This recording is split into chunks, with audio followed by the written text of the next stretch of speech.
All right, so our trajectory today, we're going to kick off with an overview of why geography tools are so helpful for our students and for learning, and also how they're being used in different industries right now.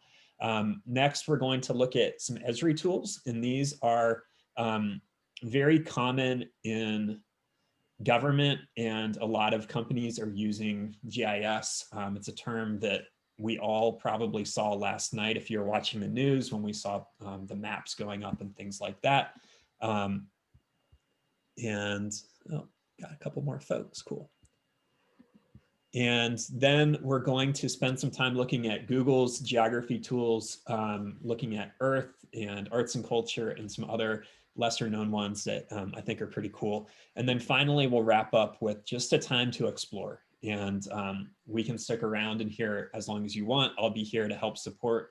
And if you have to take off, that's fine too. But that's kind of our overall trajectory for today. Kicking off with the overview. Geo tools allow our students to see places that they couldn't get to otherwise. And I think that there's a big piece of equity. We know that many of us probably grew up traveling, maybe within the state, maybe across the country. Some of us might have been world travelers, international travelers from a young age, but some of our students haven't. And I'm always amazed when I first entered the classroom, student teaching in some of the poorest districts in Ohio, in Appalachian Ohio, hearing about how our students have never left our town and how amazing that was to me. Well, now we have tools that can let our students not only go and explore places, and maybe it's a college, maybe it's a career that isn't local for them, but they can also tell their stories and help to get those ideas out. And we'll see some student examples in just a little bit. Next, we can use it to understand distances. I know that when I was a classroom teacher and I taught world literature, and we had a Holocaust unit. It was pretty much always standard. You had a Holocaust unit, be able to see, well, this group of people ran over 100 miles to get from this location to that location. Well, let's map out what 100 miles would be and go to Google Earth to actually see it. And then finally, we can represent stories and data in very engaging and dynamic ways. We don't just have to have a typed report anymore. We can take our students to these places that are important for the history, for their families, whatever it might be. Any thoughts or reflections on this basic introduction or additional ideas that you all have at this point?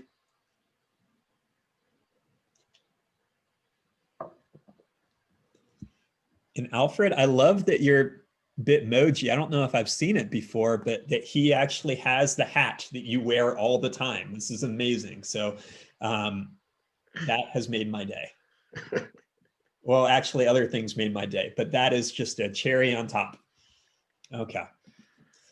So did you know? So by 2024, just 3 years from now, there's a 19% expected job market growth for geography. So GIS, Geo Informational Systems, that is a incredibly diverse field.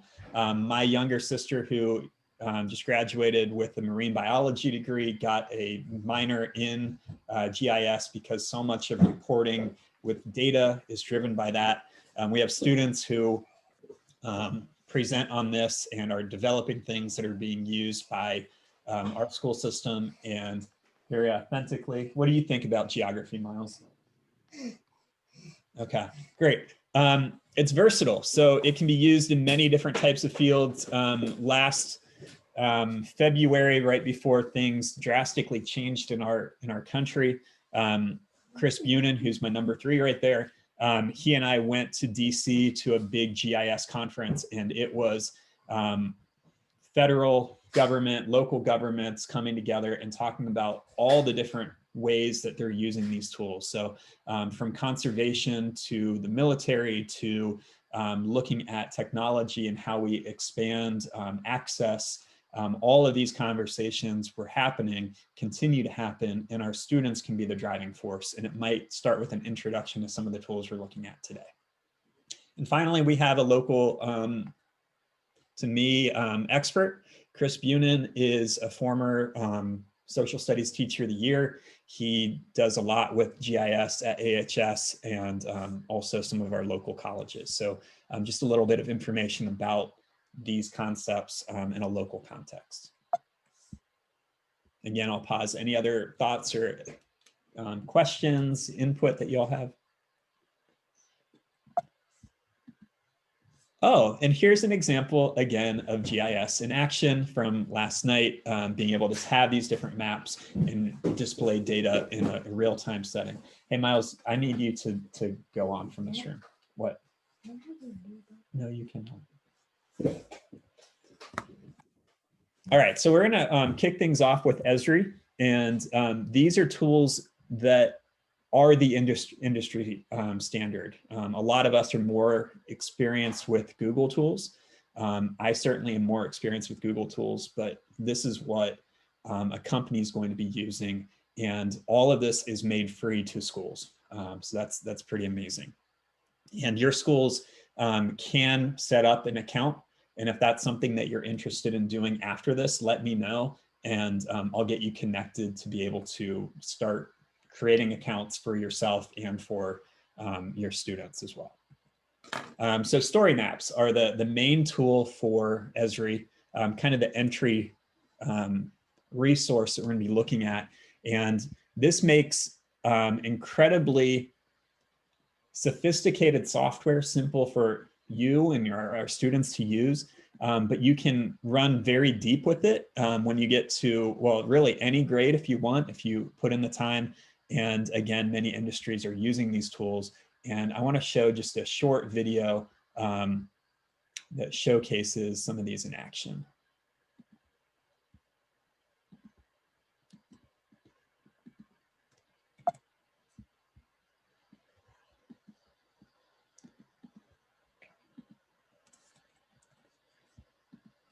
Huh. I'm wondering if in switching from PowerPoint to slides, if that has messed with my videos. That's fun. Okay, so let me figure this out.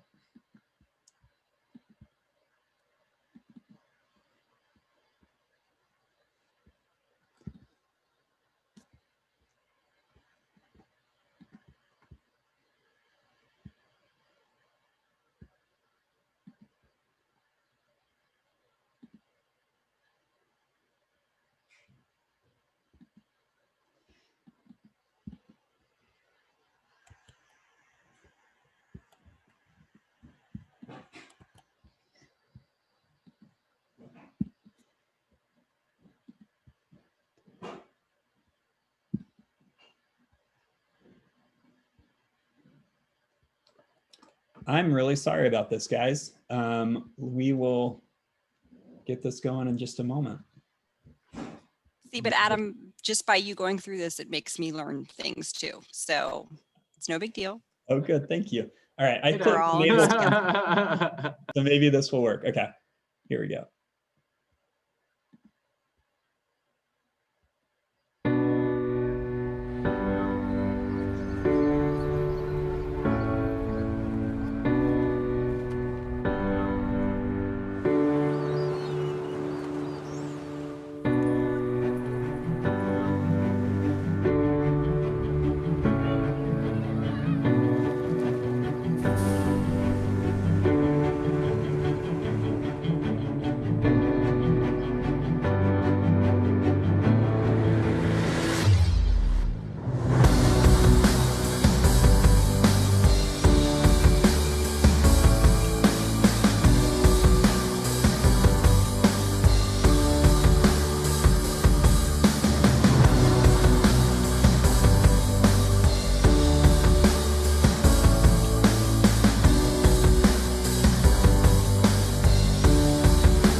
All right, so let's pause for a moment. What did you see in that?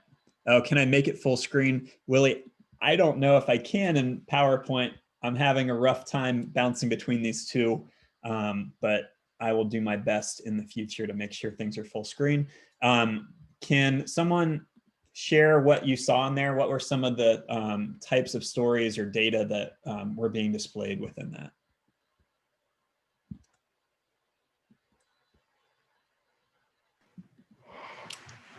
Just love that there was tons of ways to display the data with the graphs.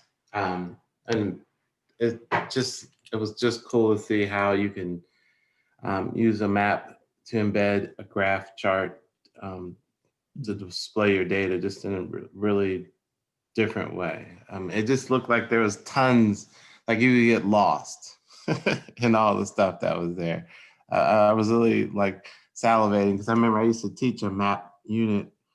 And we would look at all these different tools and different ways of representing things. And the maps that I would get from my students were so diverse. And that's part of what I was seeing there was like, there was just so many different types of maps. Yeah, for sure. Anyone else? You know, honestly, The people using it, oh, I'm sorry, go ahead. Jessica, go ahead. The people that were using it, I mean, and interacting with it, you know, it was a very large assortment of people and clientele. Absolutely. This is probably, I'm guessing that in our lifetimes, this is the year that we've looked at maps and we've looked at data more than any other year. Or I guess I'm saying in the past 12 months, not 2021 by any means, but from a pandemic happening, from being an election year, a pretty heavily covered election year, we're all well invested in how we're displaying data and trying to make it as easy for people to read. Even if we don't all understand statistics, we can look at a map, see how different colors are coded, and be like, oh, this looks more intense. It's probably more dangerous there right now, or more heavily voting one way. So all of that makes it, again, through mapping, easy for us to be able to display and communicate ideas with our audience. All right. I also like how visually appealing they are, like the colors and the way the contrast. It's just very fancy, and like looking at it would appeal to a wide range of audiences. Yeah, absolutely. Thank you, Shelley. All right, so we'll keep going with PowerPoint until our next video. Well, no, I guess we'll keep going with PowerPoint and see how it goes. I like being an adventurous person, especially when talking about maps. Okay. So next we have some student examples, and on here, and if you head to slide 9, you'll see all these too. We have one on roadways, one on waterways, one on the internet, and one on districting in Albemarle County. So all of these were created from Crisp Union students, high school students, and we'll take about 3 minutes to explore some of these. You can look at all 4 during that time, or you know, just hang out in one, however you'd like to spend your time. But it is currently 9:52, so at 9:56 we'll come back together and talk through these different experiences, and I'll put the link back in. Yes, Shelley. So go ahead and start exploring, and I'll get the link to everybody in just a moment.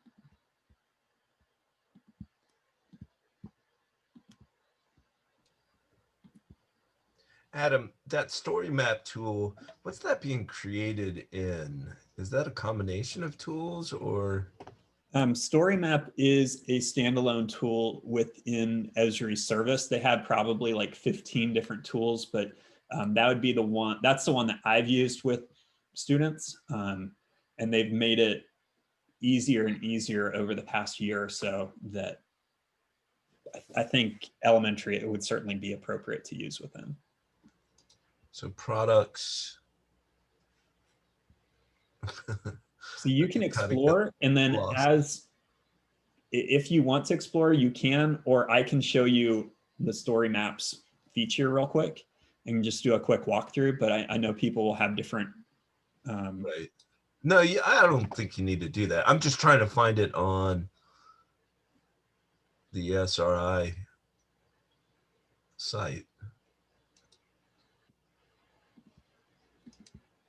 Maybe I'll just Google story map. I will admit that sometimes for me, because I'm not in this tool all the time, navigating to the specific tools does take me a moment to get there, which I guess is not a big surprise based on how things are going so far this morning. But in here, I have logged in. And then from here, I go to ArcGIS Online.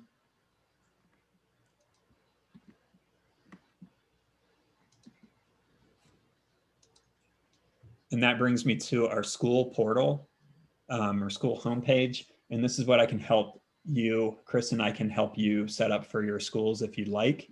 And then we get our app launcher, and Story Maps is in here. And a bunch of these other ones I don't use. Chris's kids do use, but Story Maps is kind of the main one for me. And I've only done a few. This is one that I put together a few weeks ago. Oh, cool. Clay, we'll definitely get together on that. So I put together one just looking at Christmases throughout my lifetime. And we're able to map and change the background to a lot of different versions and have different themes. Bring in our own media. We can add in titles and text down below. So we do get that language arts or writing component in here. And then I can share it out, embed this on a different website, and people can explore it.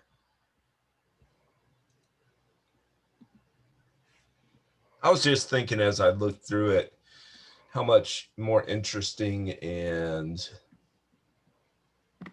I'm struggling for the word complete some of the Riffle project work that I did a couple years back, and all the data and the lack of mapping would have been had I used Story Maps or something like that. A few years ago, it would have been a bit more challenging, maybe not for you, but for your students, it might have been more challenging, but they've really made this an excellent entry level tool. In the past, I would have said, go to Google's tools for those younger grades, but I think that this would be a good upper elementary resource to use. I'm just struck by, I mean, having used Tour Creator before, how much more rich the data sets are and how much more you can, how much deeper you can really dive with this. Mm-hmm. I mean, I've used GIS before, like at home, but never really even didn't know about story maps. And the way that this kind of provides an entry point to that data is pretty amazing. Mm-hmm. It's amazing. I was really impressed at the conference that Chris and I went to at the conservation movements that are using this to make data that might turn people off or be hard to access and make it, well, no, we're telling a story and I can access stories. They make sense. They're about people. All right, so let's come back together, and I'd love to hear from a few people about what you chose to do with your exploring time. And I know some of you probably stayed with me and saw that quick demo, but if anyone would like to talk through the students' maps that you explored, I think that'd be great.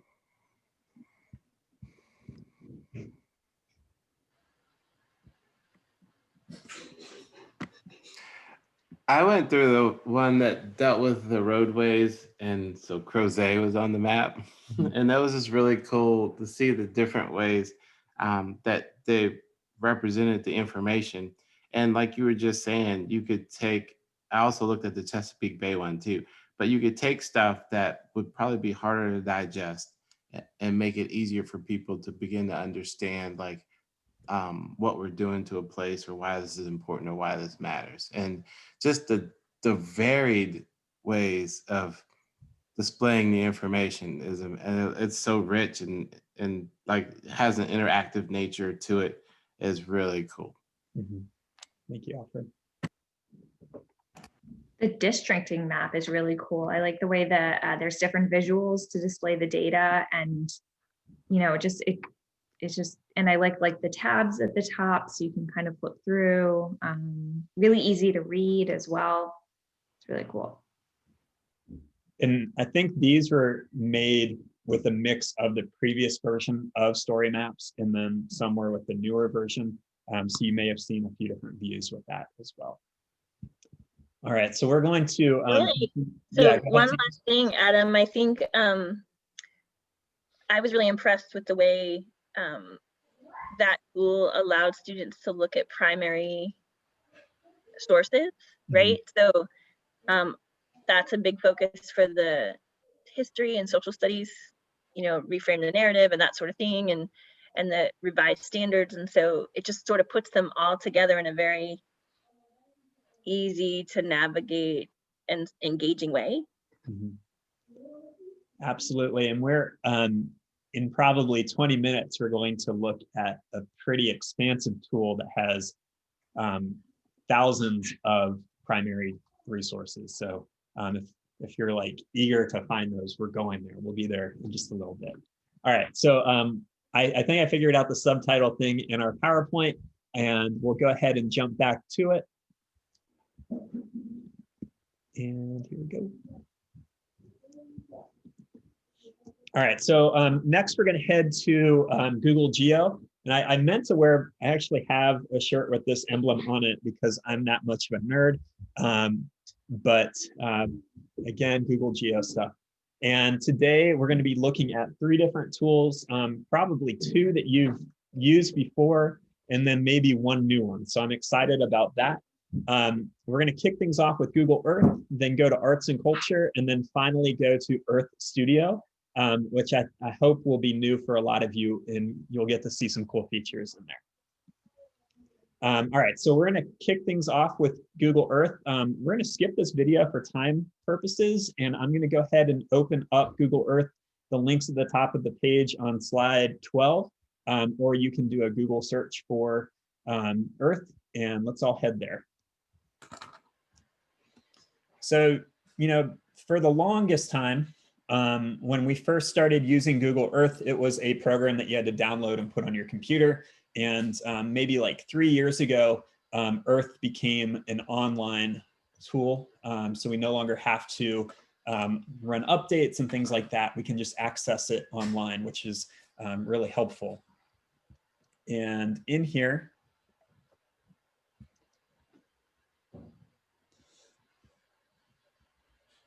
I lost my cursor. Guys, I'm having a hard time with my computer today. There we go. All right. And I see that there are some messages in chat, so let me go back to them. Okay. Can't handle and Zoom at the same time. Oh, that's definitely possible. So if you, how do we want? If you want to just watch for my Google Earth and not open it up right now, then that is perfectly fine. I am recording this, so you can always get back to it. And we'll just run through it real quick. So since the primary part of our presentation today is really looking at how our students can create, we will look through this tool with that lens. I do want to start off with Voyager though, and this is one of my favorite tools. On the left-hand side, you'll see that we have our sidebar, and it looks like a ship, a captain's wheel for a ship. When we click on that, it comes up with these 7 different categories: nature, games, layers, street view, culture, travel, and education. And in here, we can pick whichever one we want. I'm going to go to education. I guess that makes sense. And if I'm working with my 2nd grade students and we want to look at triangular structures, we can come in here. You'll see that there are some really good partners in here. I know that quite a few PBS and some other ones in here. Here's NASA. And when I click on like buildings inspired by nature, it comes into this experience where I can explore. And in here, it has my different pinpoints along the way. For any of these, I can look at some media that's tied to that location. I can explore it with 3D buildings. or drop in my Street View Man and be able to see what it looks like from the grounds.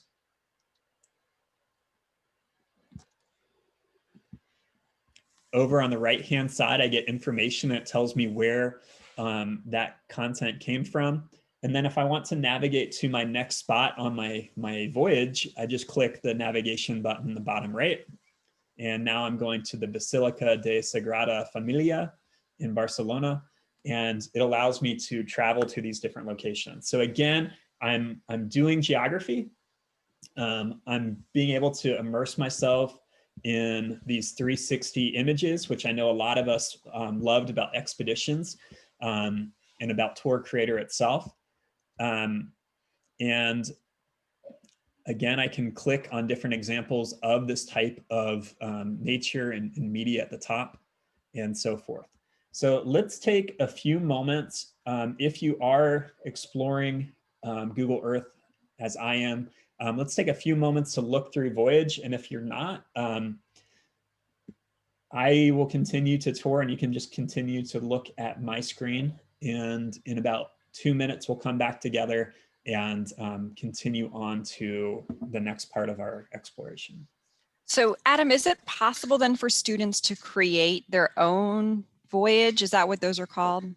They can, they're called a project, but yeah, it's the same exact idea in here. And we're getting to that next.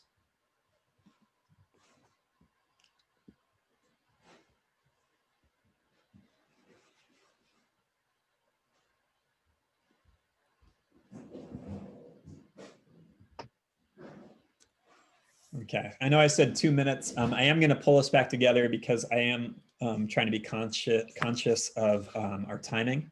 But I love Voyager. That was such an amazing tool to discover when looking at the online version of Earth compared to the desktop version that we all started with. Continuing down, we have an I'm feeling lucky. So if you wanted to just randomly go to a place, you could. But our big part for today will be looking at this button here for projects. And one of the reasons that you're going to love projects in Google Earth more than Tour Creator is that they save to Google Drive, right? So it's no longer having to go to a completely Google Poly, which of course is going away. It wasn't a natural place for our students to try to find their files. But when we do a project, it will now show up for them in Google Drive. They can open it up and be able to start editing and making changes. Sorry about your productivity, Clay. Arts and culture is going to take it even lower. So just brace yourself for it. Thankfully, I know that rabbit hole. Oh, okay, right on. All right, so this is a tour that I put together a couple days ago. And in here, when I want to create a tour, I'm in here, I can click new project and I get a few different choices. One of them is create KML file or import KML file.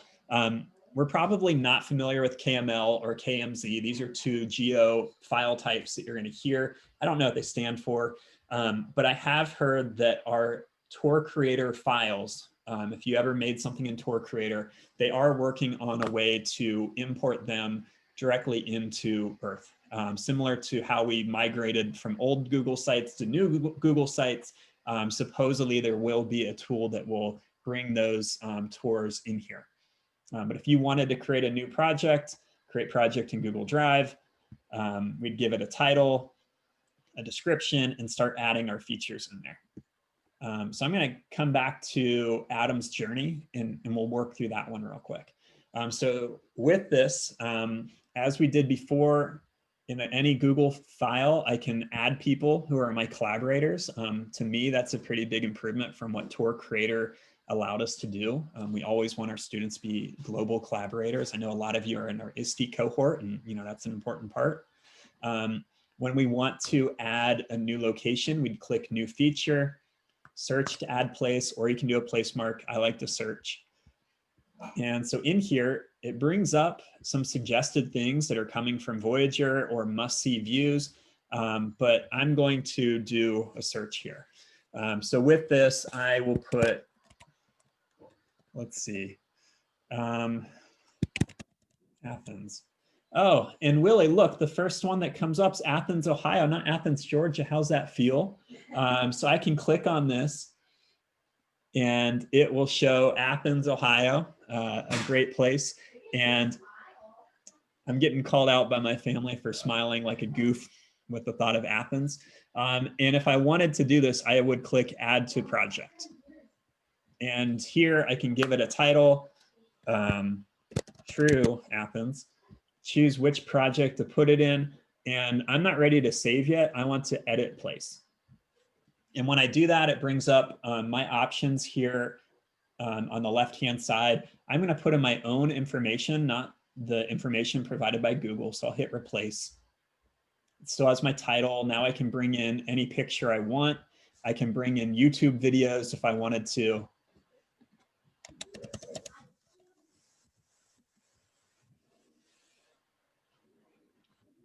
Do this one. Of course, we should review it before we play it. We know that. And I can add more content in here too. I'm not constrained to just one. So I can do a Google image search. I can find something from my own photos. We'll do this one. And I can add multiple things in here. Later, I'll be able to navigate, my audience will be able to navigate with buttons to see all my different ones. We can add in written text with links and all sorts of other, we can do HTML coding in here. Add what type of place mark we want. So I'll make mine green and I can change these options in here. See more icons, or my students can upload their own. So when it comes to historical items, maybe I put a picture of Abraham Lincoln in here for the locations that represent him. And then Jefferson Davis, I can have his picture and I can, really represent things that way. Now in here, we'll find neighborhood and it will be green. And I can do all those different things. I can also do whatever view I want. So in here, I can zoom in to different places, do my street view man. So maybe I want to go right here. And I'm entering my street view. And wherever I want, what a great view, burrito buggy, there we go. I can capture this view and that will be what gets added to my presentation. And now it's saved. I have my different spots in here. I can reorder them however I want and always go back and edit. If I'm in the process of building one and I don't want my people to see yet, I can just hide that feature. And when I'm ready for it to go live, I can turn it back on and be good to go. So let's pause real quick. What thoughts or questions do you have about building projects in Google Earth?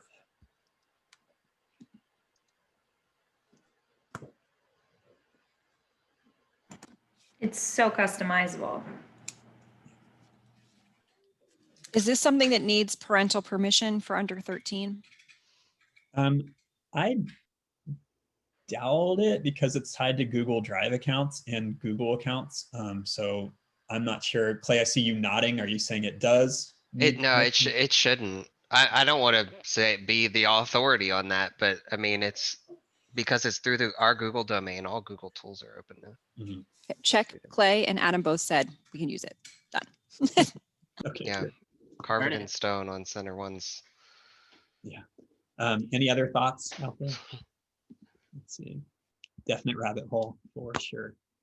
I'm glad. Which one do you think is more accessible to like middle school students? The story map that we looked at earlier or Google Earth?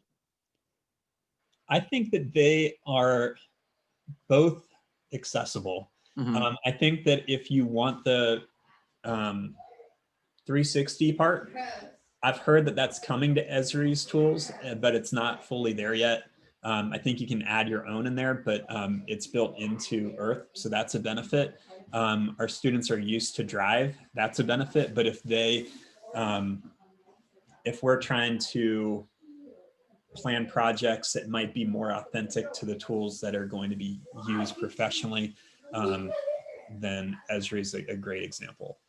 Awesome, thank you. And Adam, I trust that with the ESRI stuff, that if part of our project is collecting data, that you can take a data set and more easily embed that data into a map using the ESRI tools versus Google. It'd be more kind of secondary. I'd have to link or whatever. Mostly. So Google Earth, the logo that I had on the Google Geo tools is Google Earth Engine. And that would be the tool for like heavy data representation that you'd want to use over Google Earth itself. So there is a separate tool that would allow you to do that. We're just not getting into it today. Got it. All right. So we're going to come back together and move into arts and culture. I'm going to close this tab just because Google Earth is pretty intensive. And I invite you to as well, if you had it open. All right, so the next place that we're going is, oh, now it's working, is arts and culture. Again, there's a video in here that you can go back to in the future. It has everything. This is where expeditions are going. I don't know if a tool like Tour Creator is going to evolve into arts and culture as well. And it has everything. This is the true rabbit hole. And I'd like to apologize to you for any productivity for today. It's going out the window. Let's all go ahead and click on arts and culture. We'll open up our new tab. Oh, okay. Just a quick show of hands. How many of you have used arts and culture before? You've explored on here before? Okay, quite a few heads are shaking no.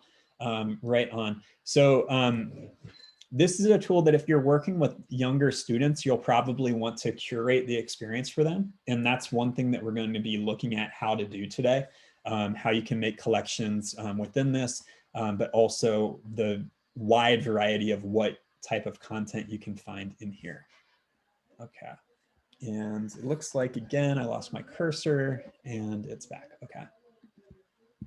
All right, so the first thing that we do, we can see the home page and there's a lot in here. We have interactive pieces that we can explore. There is augmented reality. We can go inside a space shuttle, lots of different ideas. We can make music with these characters, take a picture with Frida Kahlo's monkey, all sorts of different things. We're gonna skip beyond the experiments because we can just stay there the whole time if we wanted to. There are some cool apps for mobile devices that we can look into as well. But then what style of art are you into? Every day this changes, okay? So every day the homepage will be a little bit different. We can see what's your favorite color and then it comes up with content that is in our favorite color. I'm going to head over to Explore. So at the top of our page, we have Explore. And in here, this is kind of more in line with where I want our experience to be right now. So those experiments, we can go there. We have our 360 videos. We can look into different artists or art movements, historic events or figures, or places. So if I wanted to, we'll click on historic events. And in here, I mentioned that I had a Holocaust unit that I usually taught, so I can click that. And in here, this is a whole collection and multiple collections about the Holocaust. You'll notice these buttons are pretty helpful. The first one is the heart. This is similar to a star that you might see in some other Google tools. And this adds to your collection, and we'll see what we can do with those collections later. Any location, any item that you find will have this icon that you can favorite and curate for your students.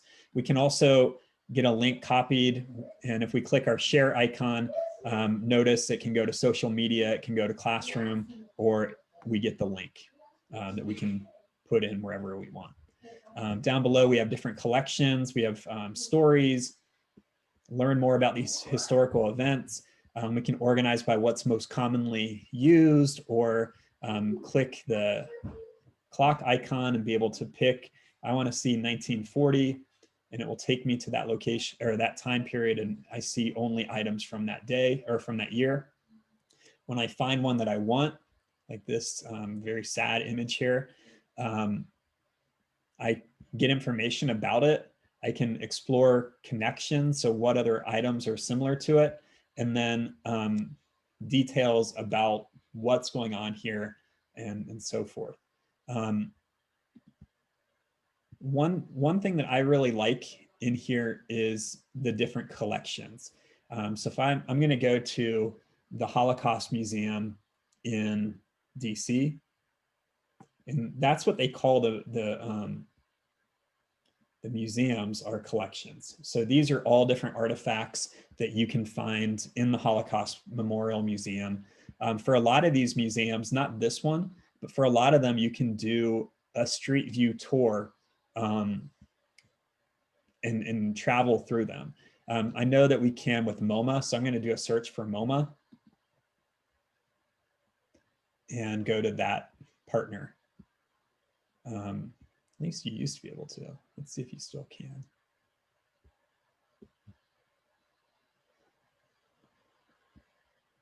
Okay, so in here, it used to be that there was a street view icon. Maybe that shows up in some places still.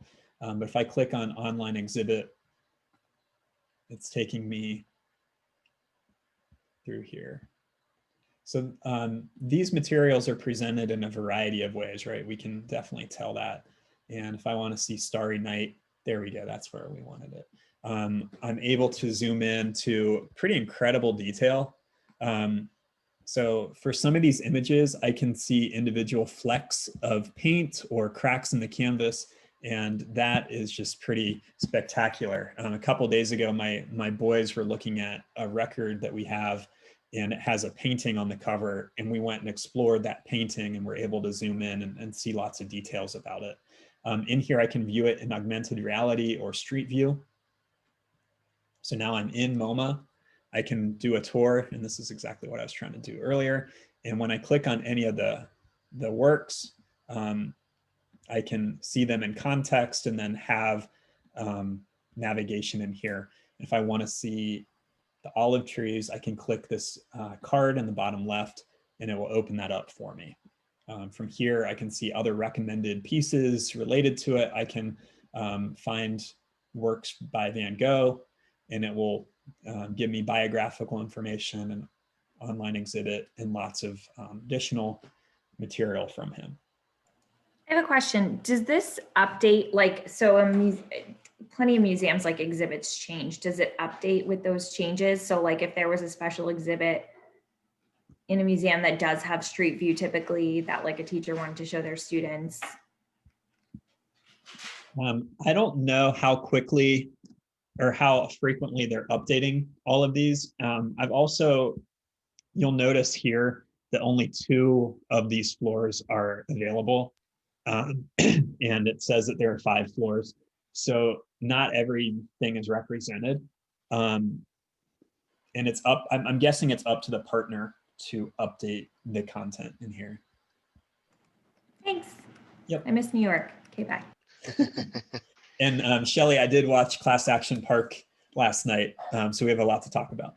All right, so some other things real quick before you have some time to explore. When we click the hamburger menu in the top left, notice you have collections. Themes are really cool to go into. So you'll notice some that are tied to Harry Potter or different historical events or movements.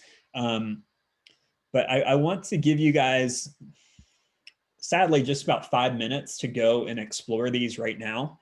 And then we'll come back together and see how we can start making collections. So it's 10:22, 10:28, we'll come back together. If you have questions, just shout them out. But go and explore and click things, see what happens. You're not going to break anything. Have fun, go do it. I take it there's no way to turn off these silly badges that keep popping up.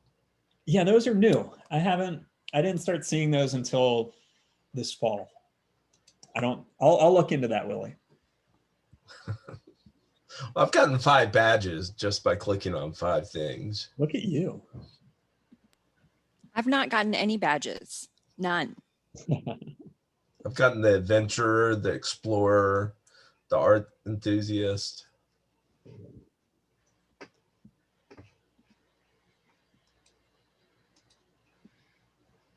But it's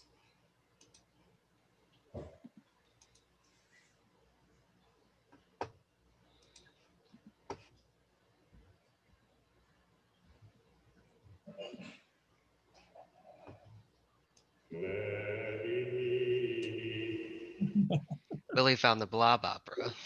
Yeah, those are fun. That thing has exploded in music ed circles over the break. I think this is a great resource. Me and Jessica are working on a project for the 7th grade social studies where we want to take students to develop a Google Earth project or, whatever, to take them through history as we teach the subject. So at the end, they have a big product that they can take away with them. And then I think this arts and culture has some great, primary resources that they can collect artifacts from and put it in their projects. Yeah, absolutely. And when we get into building collections, if you gave them a theme, so find civility throughout history, or find what compassion looks like. And then they go out and make their own collection that showcases that. And then they can, if they wanted to do a screencast recording where they talk through, here's our collection, we could do that type of thing. Or maybe it's you give a theme and everybody submits one work, and now you have a class collection of this concept. Definitely not doing any other work for the rest of the day.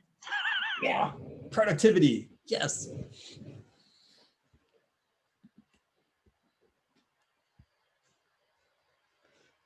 Ooh, Lucy found some cool stuff.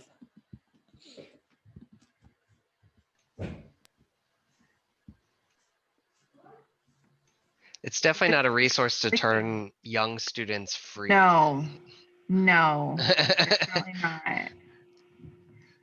But there's a lot of great stuff if you're intentional. Yeah.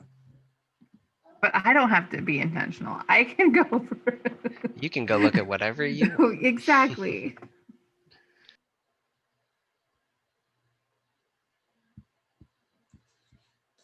I also like if you notice at the top of your screen, home, explore, but then nearby. So we already talked about how some of our students haven't been able to venture too far away from their home or even explore what are the galleries and museums that are local, or artifacts that are local. And now they can go and search and find things that are in Central Virginia.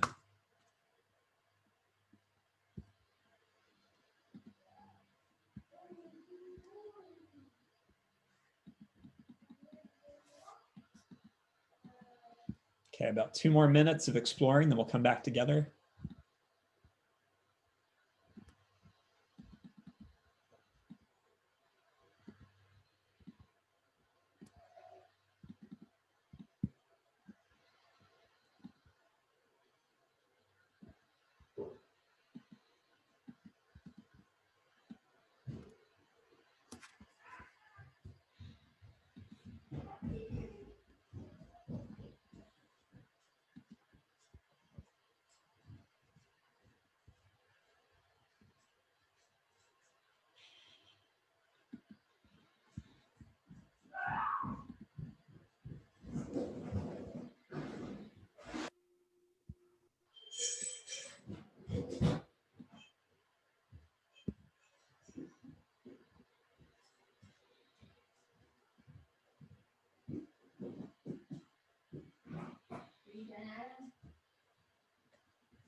Okay, a little, okay.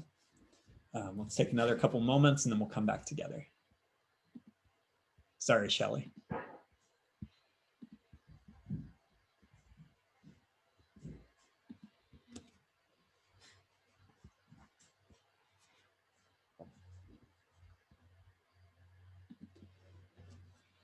Okay, now is sharing time. So I'd love to hear from a couple folks about what you're able to discover. And then if you'd like to share your screen, you definitely can and take us to those spots.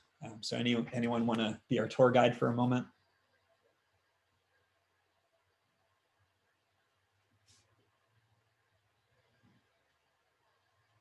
You're all still exploring. I know what you're doing. Okay. And that's perfectly fine. I do want to bring us back together so that I can show you how to start making collections and doing that curating part. All right, so as you were exploring and we talked about before how to, when we have a piece of material, if we saw some art in there, an artifact that we really liked, how we could do the heart to save it, right? And have it as a favorite. So I've done that. Now, if I come up to favorites in the top, we'll see that all of those are collected for us. And I have 13 things that are collected right now. Now, if I bounce over from items to galleries, I can start to build resources in here that are now bundled, right? And it's not,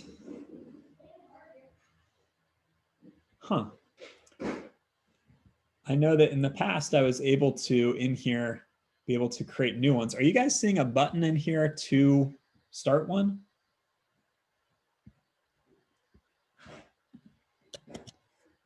I'm wondering what's going on with that.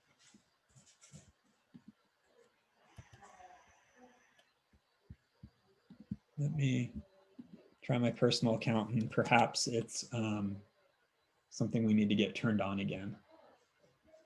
Yeah, so there's a blue button that's showing up on my personal one. Are you guys getting the blue button? I am in my are? personal account. Your personal account? Okay, so I'll have to reach out to people in the department to make sure that if there's a setting that needs turned on, that we can get that turned on for everybody. But for now, pretend that it's going to be back because it was previously there and we will get it back for you. But in here, we have this plus button, or we will have our plus button. And when we do that, we would go through and select what items we want to include. So I'll get a collection, a variety of items in here. So here's a scroll, this mixed media, the Jade Treaty, a voter record, and donuts. All right. Now I have my 7 items selected. I have to get the Wright brothers too, and then continue. And in here, very simple. So this could be items that represent me. I can type in a description of what they are or what this collection represents, me, and then turn it on to be public. When I'm set, I'll hit done. Dad, I think you have your big package. Okay, go on. Thanks, buddy. All right, and in here, if I just click on the first item, they're all bundled together. I can share that out. I can get the link. I can go back and edit it later, but that is how simple it can be. And again, I'll investigate to try to get that turned on for the district if it's not showing up for you. Can you add any like descriptions to what you add, or is it just the images and like the information on those images? It is just the information that's already on there. It has changed over time though.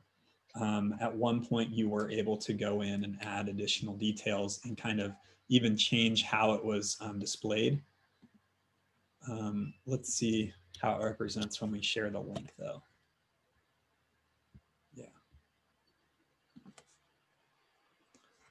Yeah, but it looks like at this point, it's all the data that's already in there, all that content.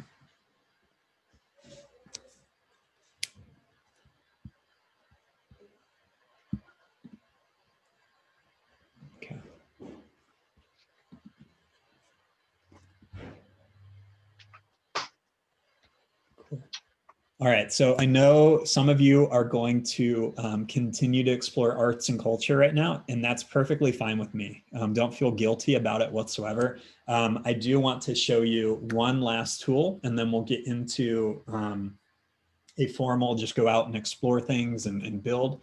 But I think some of you will really like this final tool that we're looking at, and it's Earth Studio. So Google Earth Studio it's been around for a couple years now. And what I love about it is, I'm just going to show you the video. So let me switch this back to optimize video, and we will watch this one.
Okay, so let's go ahead and what did you notice? And I know we only watched a little bit of the video. What did that experience remind you of, or what did it make you think of?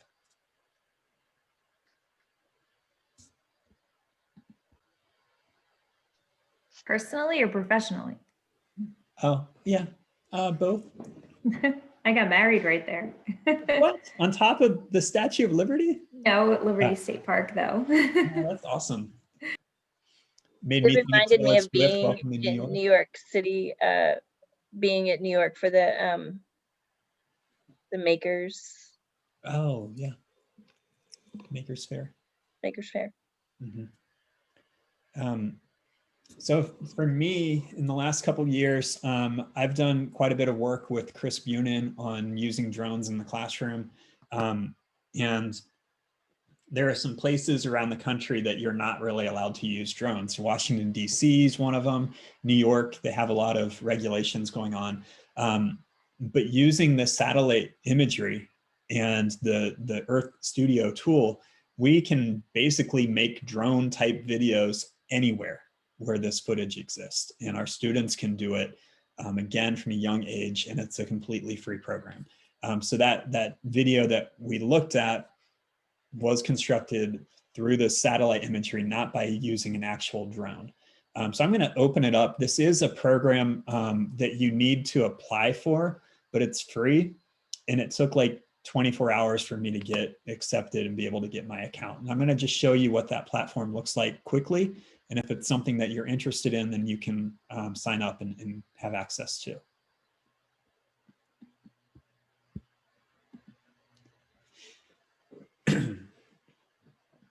All right, so here is Earth Studio, accept, and in here, again, everything is saved online, and we can either create with a blank project, and maybe it is running a little slowly because we have Zoom going at the same time. This is a pretty intensive tool. You will want to make sure that this is like the project that you're working on at that time, or it will go pretty slowly. All right, so in here, when we click blank project, we can start from scratch or do a quick start. I'd recommend the quick start. And in here, there are a few kind of like templates that you can use, 5 different ones: zoom to, point to point, orbit, spiral, and fly to and orbit. I'll select this one, start. And in here, center your orbit, point, and frame. We'll go with Spain or France. and it will construct our video. I can adjust different information in here, how long, what type of radius are we doing, the end altitude, maybe I want it to be higher or lower. And then when I'm all set, move on to my next thing. How long is my video? I'm going to make this just 8 seconds because, again, it is very intensive. And then it brings me to my ability to go and edit fully. And I can add attributes in here. I can put different overlays. So if there's a historical map that I want to put in there, I can do different types of animation. And when I'm all set, I would render. Now, I would only have this tab open if you're going to actually use this tool because it is very intensive on your computer. Can you narrate over video? You know, I don't know if you can, but what you could probably do is that video that has been rendered, then open it up in a video editing program and add your audio in there. Would be my workaround for it. But Is this a program that we can remote in and use that tower at Center One to help with the speed of things, or am I not understanding what that does? I think you probably could do that. Yeah. Yep. Google Earth Studio, very cool resource. All right. So we're going to come back together, and at this point, it's going to be kind of oh, sorry, one last resource I want to share with you. This is my friend Donnie. Donnie is Kentucky's reigning Teacher of the Year. He is heavily involved with a few different geography teacher organizations. This is a picture of him. He won a National Geographic trip to Antarctica. So this is him in Antarctica. His website is pretty amazing for different geo tools and how to use them in the classroom. He's a 5th grade teacher. So for younger students, this would be a great place to head up. So in here, when you are clicking around, we wanted to see maps or my maps. He'll have some examples in here and tutorials. So we'll go to, let's see, geo tools in the classroom. And in here are a lot of different ideas of how you can use this with your kids. Yeah, so if we went to Google Earth Story, then exploring your community, here's a writing prompt activity that he did with his students. Can you find your house? Doing a personal narrative. And again, just tons of different ways that you can use this instructionally with your kiddos. Scaling, model the solar system, lots of stuff. And you should follow him on social media because he's pretty awesome there too. Is my microwave on? No. Is it a little jumpy right now, Shelly? No, I should have just gone on the mic and said it. It was just when you were dealing with your internet. With Gotcha. Okay. Story. I do have optimized for video clips. So I'm wondering if that threw it off. Okay. All right, so we're going to move into the challenges part. And I put this out of order, it looks like, or maybe my challenges are no longer showing up. Oh no. I might have deleted them on accident. Basically, I wanted you guys to have some time to go and I will put this presentation, but really the content is pretty much done at this point, Alfred. It really is just if you want to explore and have someone here who can help, we can spend the next 15 minutes or so doing that. Before you go, slide 17 has a link to a feedback form. Please fill that out so I can continue to improve and help people in a better way. But let's go ahead, and if you would like some time to explore, just go ahead and take it, and I will be here to support you. And if you have questions, you can ask. But at any point, if you need to move on to another meeting or just need to take off, you can. Thank you for joining me today. And I had fun exploring with you. Adam, I have a question. Mhm. Okay, so I haven't seen a ton. I'm here because I'm supporting a science teacher who is getting ready to teach astronomy in next semester. She's currently teaching earth science. So there's some tools there that I've seen that could support earth science. But what else is there for like an astronomy course? Let me open up a couple things and come right back to you, Allison. Okay. Allison, I do know that Google Arts and Culture does have a reasonable amount of astronomy like tours through the universe and such. I saw the National Air and Space Museum. There's a tour there.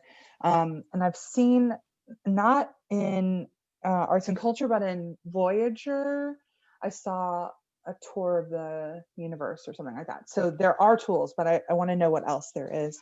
The desktop version of Google Earth also has, or used to have, I don't know if it still does, used to have Mars and the moon.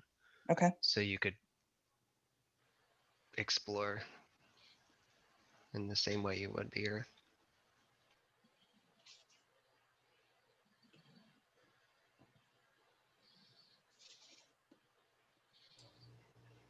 Adam, while you're pulling stuff up, yeah, I know a couple years ago when I was doing the ArcGIS stuff, it was kind of a pain in the butt to get an account. There's like an application process and I had to wait for approval. How do we, like, if we wanted to explore and think about using story maps, what do we do?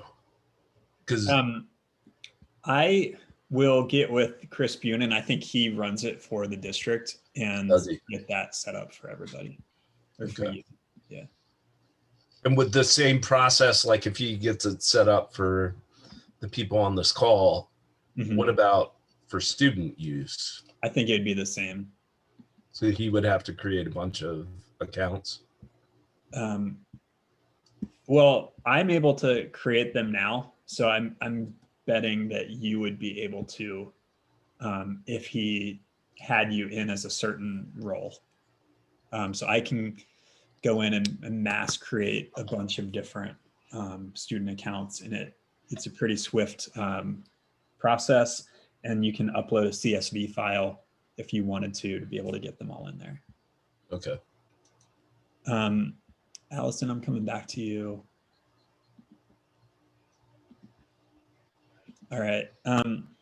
So this is by no means an end all be all, but I'm just in Google Maps right now. And if you switch to the Earth view and then zoom out all the way, Oh, shut it comes up with all of your planets awesome. and stuff. So I can Hold go on. There you go. This That's one. awesome. That's what I was hoping. I knew it was in one of the tools. I looked in Earth first, but it wasn't there, but it is in Maps. So I can go and check out some of these and click on different. Shut up. Sorry, that's really rude, but that's awesome. Can you go back to where you started so I know how you got to here, please? Okay, got it. Okay. Okay, so this is a default view, right? And on the bottom right, I have my slider. I had to click to switch to slider. You might have to as well. Shut up. And then in here, I kept going, zoomed all the way out, and I can just do this too. And I switched, I clicked on enable globe view, right? Okay. And what did I do next? Then I did satellite. You have to be in satellite view. Okay. So now that I'm in satellite view, of course I can, look at the big blue marble, but then I can also continue zooming out. And that's when it pops up with this sidebar. Okay. So you can see Pluto. So can you do the same kind of things that you were trying to show us like early in the presentation? Like you showed us like how to create a tour. No, it was the button below the Voyager button in Google Earth. Can you do that same kind of thing in Maps? So what the tool that you would use for Maps and it's not as robust, but you can still get a lot done. If you are in Drive and go to New, then More, My Maps lives here. Oh, neat. Okay. And you can import data sets. So one thing that I've done before, and it used to be a lot easier, but if you have a chart that has like birthplaces of United States presidents, or what are the different national parks, whatever, you can import that and it'll map all those different locations for you. But Okay. so this would be science map, save. You can search this way. You can add a pinpoint by using this, adjust the base map. And then after you've made everything, added all the places that you want, then you can embed on a website, export it, Okay. and so forth. So could you zoom out from here to the satellite view and go to like Pluto and then put a pin in Pluto? I don't think so. I don't think so. Okay. Yeah. But one thing that I did notice, if you have the Pluto view, then you can just copy that URL and post it into Schoology, put it on your presentation, and it would take students to Pluto. Okay. Okay. That's cool. And Okay, then thank you. You can zoom in and so forth.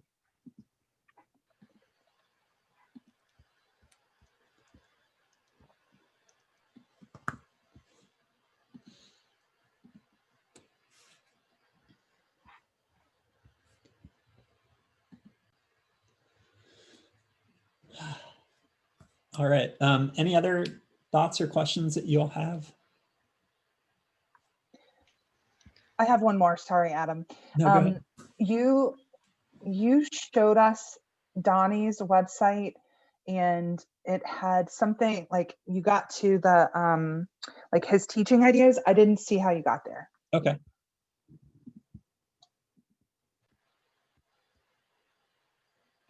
Let's see. Let me get that. Sorry if it's annoying to like be teaching a coach right now and not an LTI.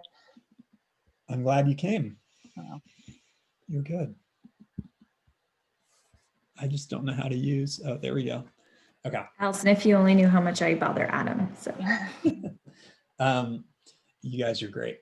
I went to Geo Tools, and then I think these Geo Inquiry, I think all of these like go to specific resource pages or presentations. So this is a presentation that he did about how to make a Geo Inquiry, which is a National Geographic lesson plan template. And then I was showing you from Google Earth Story. And that's where all those different ideas were. Okay. But it is really worth your time to just explore his website. There's a lot of great content in there. Yeah, there was one, it was the Scale Earth. Yeah. That was in the Earth Story. Great. One, and I can get you a direct link to that. No, I'm navigating there myself. Oh, cool. Oh, yeah, I found it. Thank you. Allison, let me get my the sixth grade science has like a sub, like astronomy is one of our units. So I'm happy to like meet with you and the teacher too, and share some of the things from that I have from sixth grade. That sounds great. Thank you. Yeah. I have to put a plug in since we're kind of on this like mapping topic for I recently downloaded Microsoft Flight Simulator, their new version, which simulates being a pilot. I mean, like down to the instruments in the cockpit and all, but it's a really, really immersive way to explore the world in like super high fidelity. It just looks very real. And they recently released a VR version, so you can like stick your head out of the window of the airplane, and it's absolutely wild. It does require a pretty beefy computer though. But I do recommend if you have access to that to check it out.